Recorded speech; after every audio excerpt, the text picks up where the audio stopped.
In last lecture, we just complete the instrumentation of TGA. Now we discuss the factor effect on TGA curve. Factor includes heating rates, furnace atmosphere, crucible geometry. First one is heating rate.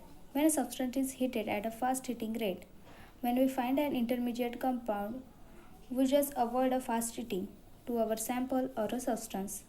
Faster the heating rate, higher is the decomposition temperature. Then furnace atmosphere. The commonly used atmosphere in TGA are, in that we discussed different air. First one, static air, dynamic air or nitrogen gas. Static air is nothing but the air from a surrounding flow through a furnace. Dynamic air, it is an air or a compressed air from a cylinder is passed through the furnace at measured flow rate. Nitrogen gas is a oxygen free gas which provides an inert atmosphere. Then crucible geometry. We also study in instrumentation we need a flat bottom crucible because it is easy for the diffusion of volatile gases or volatile substances or evolution of gases. Then sample characteristics.